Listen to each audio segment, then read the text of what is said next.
اعوذ باللہ من الشیطان الرجیم بسم اللہ الرحمن الرحیم السلام علیکم ورحمۃ اللہ وبرکاتہ۔ قبر کی تیاری کے حوالے سے جیسا کہ میں نے عرض کیا، قبر کو گہرا، کشادہ، صاف کھودا جائے گا اور حتی الامکان اس کو صاف کر لیا جائے گا۔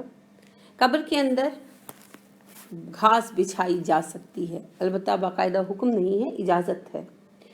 عبداللہ بن عباس کہتے ہیں کہ نبی اکرم صلی اللہ علیہ وسلم نے ارشاد فرمایا حج کے موقع پر کہ اللہ تعالیٰ نے مکہ کو حرم بنایا ہے، نہ مجھ سے پہلے کسی کے لیے حلال تھا، نہ میرے بعد کسی کے لیے حلال ہوگا۔ گھڑی بھر کے لیے فتح مکہ کے دن مجھ پر حلال کیا گیا تھا۔ اس کی گھاس نہیں کاٹی جائے گی، اس کا درخت نہیں کاٹا جائے گا اور اس کا جانور بھی نہیں شکار کے لیے بھگایا جائے گا، اور نہ ہی وہاں کی گری ہوئی کوئی چیز اٹھائی جائے گی الا یہ کہ پہچان کر واپس لوٹانے کے لیے اسے اٹھایا جائے۔ تو عباس رضی اللہ عنہ نے عرض کیا کہ اللہ کے رسول صلی اللہ علیہ وسلم ازہر گھاس کی اجازت دے دیجئے، کیونکہ وہ ہمارے سنار بھی استعمال کرتے ہیں اور ہماری قبروں میں بھی ڈالی جاتی ہے۔ تو آپ صلی اللہ علیہ وسلم نے فرمایا ازہر کی اجازت ہے۔ ابو ہریرہ کی روایت میں الفاظ یوں آتے ہیں کہ عباس نے عرض کیا کہ ہماری قبروں اور گھروں کے کام آتی ہے اور ہمارے سنار استعمال کرتے ہیں، تو آپ صلی اللہ علیہ وسلم نے اجازت دی۔ تو لہٰذا قبر میں گھاس بچھائی جا سکتی ہے اگر ضرورت ہو۔ یہ سنتاً کوئی طریقہ نہیں ہے، یعنی آپ صلی اللہ علیہ وسلم نے کبھی نہیں بچھوائی، البتہ آپ نے اس کے لیے اجازت دی۔ تاہم قبروں میں چادریں وغیرہ نہیں بچھائی جا سکتی اور بھی کوئی چیز نہیں بچھائی جا سکتی۔ عبداللہ بن عباس سے مروی ہے کہ رسول اکرم صلی اللہ علیہ وسلم کے دفن کے وقت آپ کے غلام شکران نے ایک سرخ چادر لا کر بچھا دی، مگر بعد ازاں صحابہ نے اسے نکال دیا تھا، کیونکہ یہ شکران کا ذاتی عمل تھا، نہ تو انہوں نے کسی سے پوچھا اور نہ اجازت لی، محبت میں لا کر ڈال دی ہوگی۔ تو صحابہ جب آپ کو قبر میں اتارنے لگے تو چادر ہٹا دی گئی تھی۔ لہٰذا قبر میں میت کے نیچے ایکسٹرا کچھ بھی نہیں ڈالا جائے گا۔ جو چادر پڑی ہوتی ہے چارپائی کے اوپر، وہ اس لیے ہوتی ہے کہ میت کو سہولت سے اٹھایا جا سکے۔ تو میت کو اگر تو ممکن ہو، میت ہلکی ہو نارمل، تو پھر تو اسے ویسے ہی اتار دینا چاہیے، اور اگر ممکن نہ ہو، جیسے میت بہت بھاری ہو، بعض اوقات ہو جاتا ہے ایسا، تو چادر کے ذریعے اتارا گیا ہے تو پھر چادر اس کو کروٹ دلا کر نیچے سے نکال لینی چاہیے۔ یہی بنیادی اصول ہے، یہی بنیادی طریقہ ہے۔ قبر کی جو مٹی نکلتی ہے وہی قبر پر واپس ڈالی جاتی ہے۔ رسول اکرم صلی اللہ علیہ وسلم نے بھی یہی حکم دیا کہ قبر سے جو مٹی نکلی ہے وہی واپس ڈال دو، اور صحابہ کا بھی یہی طریقہ تھا، اور باقاعدہ اصول بھی یہی ہے کہ قبر سے جو مٹی نکلی ہے وہی واپس ڈالی جاتی ہے۔ اس سے بنیادی فائدہ کیا حاصل ہوتا ہے؟ اب قبر میں جو جگہ آپ نے کھودی، وہاں پر آپ نے ایک باڈی رکھی، اس باڈی سے، ڈیڈ باڈی سے جو تھوڑی سی مٹی اضافی ہو جائے گی، اس سے بس ایک تھوڑا سا اونچا سا وہ بن جائے گا، ڈھیری، ایگزیکٹلی ہم سے ڈھیری کہتے ہیں، تو ڈھیری سی بن جائے گی، اور اسی کی اجازت ہے، اس سے زائد کی اجازت نہیں ہے۔ رسول اکرم صلی اللہ علیہ وآلہ وسلم نے قبر کو پختہ کرنے سے بھی منع کیا اور بلند کرنے سے بھی منع کیا۔ لہٰذا سعد بن ابی وقاص رضی اللہ عنہ جب بیمار ہوئے تو انہوں نے وصیت کی کہ میری قبر بغلی بنانا، لحد والی بنانا، اور کچی اینٹ نصب کرنا۔ رسول اکرم صلی اللہ علیہ وسلم کی قبر میں بھی کچی اینٹیں ہی لگائی گئیں۔ آپ صلی اللہ علیہ وآلہ وسلم قبر میں پکی اینٹ لگانے سے منع کرتے تھے۔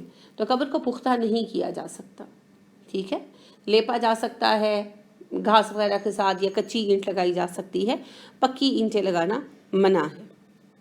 اور آپ صلی اللہ علیہ وآلہ وسلم نے قبر کو ایک بالش سے زیادہ اونچا کرنے سے بھی منع کیا ہے۔ یہ آپ صلی اللہ علیہ وسلم کا باقاعدہ حکم ہے۔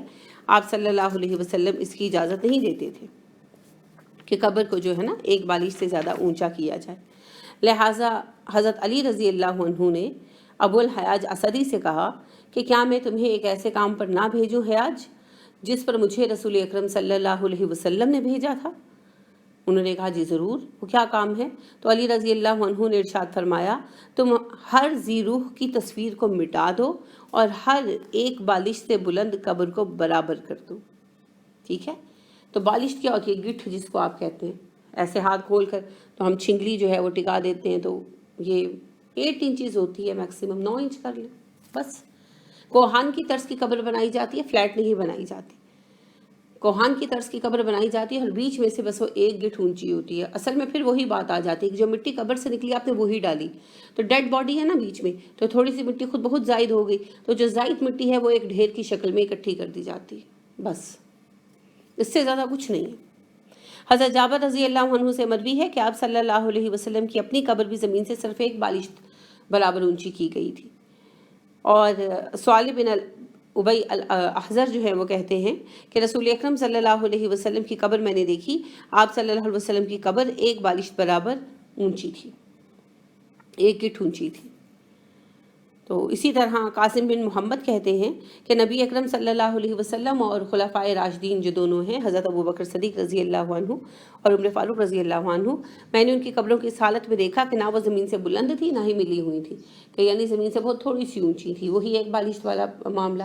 رسول اکرم صلی اللہ علیہ وسلم جب عاملین زکوٰۃ کو بھیجا کرتے تھے نا زکوٰۃ اکٹھی کرنے، تو حکم دیا کرتے تھے ان کو کہ کسی نے تعویذ دھاگا پہن رکھا ہو گلے میں، نظر کا دھاگا وغیرہ شگن کا، تو وہ کاٹ دو، اور گھروں کے سامنے کوئی شگن لٹکایا ہو تو وہ بھی کاٹ کر گرا دو، اور اگر کوئی قبر تم دیکھو جو پختہ ہو یا ایک بالش سے زیادہ اونچی ہو، یعنی پختہ ہو یا ایک بالش سے زیادہ اونچی ہو، تو اس کو بھی گرا دو۔ یہ آپ صلی اللہ علیہ وسلم حکم دے کر بھیجتے تھے، اس کے لیے اجازت کی ضرورت نہیں تھی۔ تو اب تو پتہ نہیں، آپ قبرستان جائیں تو لگتا ہی نہیں ہے ہمارا قبرستان ہے نا۔ نہ صرف یہ کہ قبریں بلند ہیں، وہ ایک ایک منزل بلند ہے، بندہ ان کے سامنے کھڑا ہوتا ہے تو وہ بندوں سے اونچی ہوتی ہیں، اور سنگ مرمر کے چبوترے بنائے گئے ہیں، سنگ مرمر کی چھتریاں لگوا دی گئی ہیں۔ انا للہ و انا الیہ راجعون، قطعی حرام کام ہے، قطعی حرام کام ہے، اور ہم اس میں بے حد دیدہ دلیر ہیں۔ یعنی ایک بچہ تھا، کام کرتا تھا، تو اس نے اپنے پیسے جمع کر کے اپنی ماں کی قبر پختہ کرائی۔ قبر پختہ کرانا حرام ہے، آگ سے پکی ہوئی اینٹ لگانا منع ہے قبر کے اندر۔ قبر کچی ہی بنائی جائے گی، اس کو لیپا جا سکتا ہے یا اس کے اندر کچی اینٹ لگائی جا سکتی ہے۔ قبر کوہان کی شکل میں بنائی جائے گی، جیسا کہ میں نے عرض کیا، لہٰذا سفیان تمار کہتے ہیں کہ میں نے نبی اکرم صلی اللہ علیہ وسلم کی قبر دیکھی، وہ کوہان کی شکل کی تھی۔ آپ سمجھ رہے ہیں کہ کوہان کس کو کہتے ہیں، ایسے بیچ میں سے ابری ہوئی جیسے اونٹ کا کوہان ہوتا ہے۔ قبر پر پانی چھڑکنا جو ہے یہ کسی حدیث سے صحیح حدیث سے ثابت نہیں ہے، اس کی جتنی حدیث آتی ہیں وہ ضعیف ہیں، لہٰذا حضرت جابر روایت کرتے ہیں کہ نبی کریم صلی اللہ علیہ وسلم کی قبر پر پانی چھڑکا گیا، اور بلال رضی اللہ عنہ نے آپ کی قبر پر مشکیزے سے پانی چھڑکا، سر کی طرف سے چھڑکاؤ شروع کیا اور پاؤں کی طرف آئے۔ اور جعفر بن محمد روایت کرتے ہیں کہ رسول اکرم صلی اللہ علیہ وسلم نے اپنے بیٹے ابراہیم کی قبر پر پانی چھڑکا اور کنکریاں رکھیں۔ تو یہ جو ہیں، اسی طرح عامر بن ربیعہ کی روایت آتی ہے کہ رسول اللہ صلی اللہ علیہ وسلم نے عثمان بن مظعون رضی اللہ عنہ کی قبر پر پانی چھڑکنے کا حکم دیا۔ تو یہ ساری ہی ضعیف ہیں اپنی اصل میں، لیکن اگر ویسے آپ چھڑکتے ہیں تو حرج نہیں ہے، کیونکہ قبر کی مٹی وغیرہ بٹھانے کے لیے اور اس کو تھوڑا سا مضبوط کر دینے کے لیے چھڑکنے میں حرج نہیں ہے، لہٰذا اس میں کوئی برائی نہیں ہے، اگرچہ اس کی حدیث ضعیف ہے۔ یہ ایک بحث پائی جاتی ہے نا، تو اس میں کوئی شدت کی بات نہیں ہے، حدیث ضعیف ہے، لیکن کوئی ایسا عمل نہیں ہے جو بہت ہی گناہ کا باعث، اور ویسے بھی اس کا یہ ہے کہ قبر کی مٹی وغیرہ بٹھانے کے لیے اس کو تھوڑا سا اسٹیبل کر دینے کے لیے پانی چھڑک دینے میں کوئی حرج نہیں ہے، آپ چھڑک سکتے ہیں۔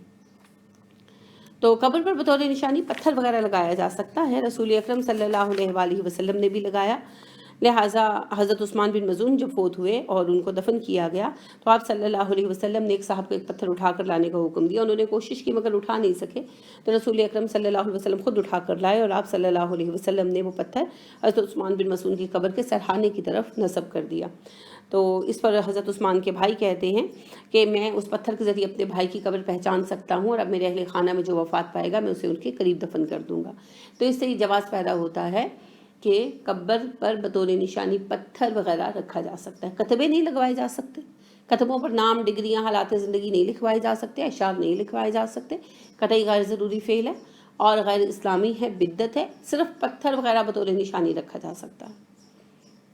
آپ نے عرب جب بھی آپ کبھی گئے ہوں حج وغیرہ پر، عمرے پر، تو آپ نے دیکھا ہوگا کہ عربوں نے محض ایک پتھر جو ہے وہ رکھا ہوتا ہے، تو بس وہ آپ رکھ سکتے ہیں، اس کے سوا کچھ نہیں۔ کتبے لگانا یہاں سے مشروع نہیں ہو گیا، وہ قطعی ناجائز فعل ہے، ٹھیک ہے۔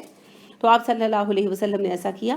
یہ قبر کے بنیادی اصول ہیں، یعنی ایک تو قبر کچی ہوگی، دوسرا قبر کوہان کی شکل میں بنائی جائے گی، تیسرا قبر ایک بالش سے زیادہ اونچی نہیں ہونی چاہیے، اور وہی مٹی ڈالی جائے گی قبر پر جو قبر کے اندر سے نکلی۔ قبر پر پتھر بطور نشانی رکھا جا سکتا ہے مگر اس سے کتبوں کی مشروعیت ثابت نہیں ہوتی۔